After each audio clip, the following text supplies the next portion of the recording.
স্বাগত ডিবিসি সংবাদে। আপনাদের সাথে আছি ফারহাত তাসনিম। এবার জানাবো খবরের বিস্তারিত। আগামী সোমবার লন্ডন থেকে দেশে ফিরতে পারেন বিএনপি চেয়ারপারসন বেগম খালেদা জিয়া। চেয়ারপারসনের ব্যক্তিগত চিকিৎসক ডাক্তার AZM জাহিদ হোসেন এ তথ্য জানিয়েছেন। চিকিৎসার জন্য প্রায় 4 মাস যুক্তরাজ্যে থাকার পর স্থানীয় সময় 4 মে বিকেল 6টায় তিনি লন্ডনের হিথ্রো আন্তর্জাতিক বিমানবন্দর থেকে রওনা দিতে পারেন বেগম খালেদা জিয়া। বাংলাদেশে পৌঁছাতে পারেন পরদিন। বেগম খালেদা জিয়ার সাথে পুত্রবধূ ডক্টর জোবাইদা রহমান, সৈয়দা শামিলা রহমান, ডক্টর জাহিদ হোসেন, উপদেষ্টা ডক্টর এনামুল হক চৌধুরী, UK বিএনপির সভাপতি MA মালিক, সাধারণ সম্পাদক কাসপার M আহমদও তার সাথে আসতে পারেন। প্রায় 4 মাস আগে গত 8ই জানুয়ারি উন্নত চিকিৎসার জন্য খালেদা জিয়া লন্ডনে যান। 4-5 তারিখে যাওয়ার সম্ভাবনা আছে। আমরা যেটা পাই ওটা দিয়ে চলে, যেটা আইলি হবে ওটা দিয়ে চলে যাব। মিয়ানমারে মানবিক করিডোর দেওয়ার সিদ্ধান্ত নেওয়ার এখতিয়ার নির্বাচিত সরকারের, কোনো দেশের নয়। সবার আগে দেশের মানুষের স্বার্থ রক্ষা করতে হবে, এসব কথা বলেছেন বিএনপির ভারপ্রাপ্ত চেয়ারম্যান তারেক রহমান। অনির্দিষ্টকালের জন্য অন্তর্বর্তী সরকারের প্রতি আস্থা রাখা যৌক্তিক নয় বলেও মন্তব্য করেন তিনি। এজন্য দ্রুত নির্বাচনের রোডম্যাপ ঘোষণারও দাবি জানান তারেক রহমান। মে দিবস দিচ্ছে ডাক, বৈষম্য নিপাত যাক, এমন প্রতিপাদ্যে শ্রমিক দলের সমাবেশ ঘিরে দুপুর থেকে নয়াপল্টনে বিএনপির কেন্দ্রীয় কার্যালয়ের সামনে খণ্ড খণ্ড মিছিল নিয়ে জড়ো হতে থাকেন বিভিন্ন স্তরের পেশাজীবী সহ দলের নেতাকর্মীরা। বেলা 2টায় আনুষ্ঠানিকভাবে সমাবেশ শুরুর কথা থাকলেও সকাল থেকে নেতাকর্মীদের পদচারণায় মুখর হয়ে ওঠে পুরো নয়াপল্টন এলাকা। সমাবেশের শুরুতে শ্রমিক দলের পক্ষ থেকে শ্রমিকদের স্বার্থ সংশ্লিষ্ট 12 দফা দাবির ঘোষণাপত্র পাঠ করা হয়। সকল শ্রমিককে শ্রম আইনে অন্তর্ভুক্ত করতে হবে।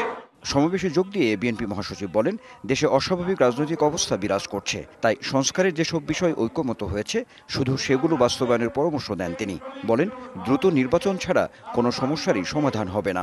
অবিলম্বে সংস্কার যেগুলো একমত হয়েছে দলগুলো, সেই সংস্কারগুলোকে আপনারা ইমপ্লিমেন্ট করেন, সেগুলোকে কাজে কাজ করেন, সেগুলো নিয়ে আসেন এবং দ্রুত নির্বাচন ব্যবস্থা করেন।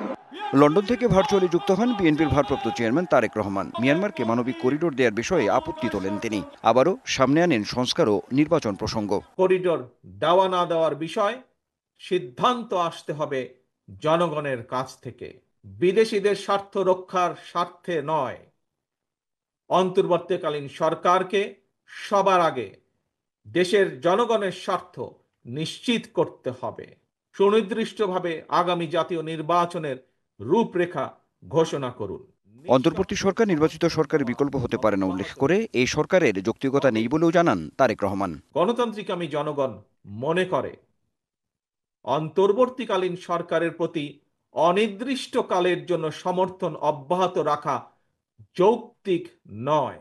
চলমান পরিস্থিতিতে দেশি বিদেশি নানা ষড়যন্ত্র চলছে জানিয়ে সবাইকে ঐক্যবদ্ধ থাকার আহ্বানও জানান বিএনপির ভারপ্রাপ্ত চেয়ারম্যান।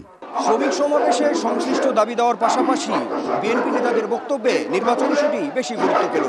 একই সঙ্গে তৃণমূল থেকে শুরু করে সর্বস্তরের নেতাকর্মীদের দেশব্যাপী একটি নির্বাচনমুখী পরিবেশ তৈরির তাগিদও রয়েছে। তাতে করে শেষ পর্যন্ত কোন ধরনের আন্দোলন কর্মসূচির মধ্য দিয়ে নির্বাচন আদায়ে বিএনপি তাদের কাঙ্ক্ষিত পরিবেশ তৈরি করতে পারে কিনা সেটি এখন দেখার বিষয়। Anwar Hossain, DBC news, Dhaka. আগামী নির্বাচনের আগে অন্তর্বর্তী সরকারের কাছে ইসির পুনর্গঠন চায় এনসিপি। একই সাথে প্রবাসীদের ভোটাধিকার নিশ্চিতের আহ্বান জানিয়েছে দলটি। বৃহস্পতিবার শ্রমিক দিবসের আলোচনায় এই আহ্বান জানান এনসিপি নেতারা। গণমাধ্যম কর্মীদের বঞ্চনা এখনও কাটেনি উল্লেখ করে তারা আরও বলেন, অপ্রাতিষ্ঠানিক খাতের শ্রমিকদের নিয়ে কাজ করার পরিকল্পনা আছে এনসিপির। মে দিবসের আলোচনায় খেটে খাওয়া মানুষের কথাই প্রথমে এসেছে জাতীয় নাগরিক পার্টি এনসিপির আলোচনায়। নেতারা জানালেন, নির্বাচনে শ্রমিকদের প্রত্যক্ষ ভোটের অধিকার, এমনকি প্রবাসীদেরও ভোটের অধিকারের বিষয়কে লক্ষ্য রেখেছে জাতীয় নাগরিক পার্টি। জানালেন, অপ্রাতিষ্ঠানিক শ্রমিকদের জীবনযাপন নিয়ে বিস্তর পরিকল্পনার কথা। অপ্রাতিষ্ঠানিক খাতে শ্রমিক সহ যারা শ্রমিক আছে তাদেরকে আপনি কি ধরনের জীবন দেবেন সেটা আপনাকে প্রস্তাব আকারে হাজির করতে হবে। এটা প্রত্যেকটা রাজনৈতিক দলের দায়িত্ব।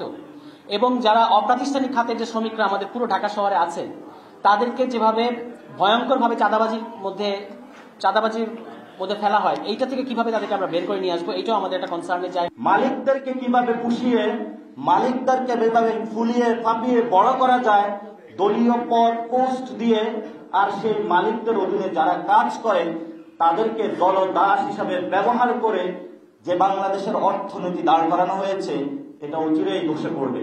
প্রবাসী শ্রমিকদের দুঃখ কষ্টের বিষয়ে উঠে আসে আলোচনায়। রেমিটেন্স যোদ্ধাদের লক্ষ্য রাখার আহ্বান জানায় দলটির আরেক নেতা হাসনাত আব্দুল্লাহ। আমাদের এই যে প্রবাসী যারা রয়েছে তারাও যেন শুধুমাত্র সংখ্যায় না থাকে, বরং এই ক্ষমতা নির্ধারণে, মতামত নির্ধারণে তাদেরও যেন একটি ভূমিকা থাকে। সেজন্য আমরা চাচ্ছি, আমরা আমাদের জায়গা থেকে প্রস্তাবনাও দিয়েছি, পরবর্তী নির্বাচন বা পরবর্তী সবসময়ে যেন তাদের ভোটের মূল্যায়নটি হয়। নেতৃবৃন্দ জানান, গণতান্ত্রিক রাষ্ট্রে দলমত ঊর্ধ্বে শ্রমিকদের সাথে সামঞ্জস্য রেখেই দেশ পুনর্গঠন করতে চান জাতীয় নাগরিক পার্টি। বিষয় হচ্ছে যে আমাদের দেশের শ্রমিকরা শুধুমাত্র Ajit Sarkar, DBC news, Dhaka. Signal group chat কেলেঙ্কারিতে আলোচিত মাইক ওয়ালটজকে জাতীয় নিরাপত্তা উপদেষ্টার পদ থেকে সরিয়ে পররাষ্ট্রমন্ত্রী মার্কো রুবিওকে আপাতত সেই দায়িত্ব দিয়েছেন মার্কিন প্রেসিডেন্ট ডোনাল্ড ট্রাম্প। ট্রাম্প দ্বিতীয় মেয়াদে প্রেসিডেন্টের দায়িত্ব নেওয়ার পর তার নিজের বলয়ে এটাই প্রথম বড় পরিবর্তন। অবশ্য ওয়ালটজকে একেবারে বিদায় করে দেননি তিনি, তাকে জাতিসংঘে যুক্তরাষ্ট্রের পরবর্তী রাষ্ট্রদূত হিসেবে মনোনীত করার কথা জানিয়েছেন। বৃহস্পতিবার ট্রুথ সোশ্যালে এক পোস্টে ট্রাম্প বলেন, অন্তর্বর্তীকালীন সময়ের জন্য পররাষ্ট্রমন্ত্রী মার্কো রুবিও জাতীয় নিরাপত্তা উপদেষ্টার দায়িত্ব পালন করবেন। ডিবিসি সংবাদে এই ছিল এখনকার মতো। ডিবিসি নিউজের সংবাদগুলো পড়তে ভিজিট করুন dbcnews.tv আর ভিজিট করুন ডিবিসির ফেসবুক পেজ এবং ইউটিউব চ্যানেল। ডিবিসির সঙ্গেই থাকুন।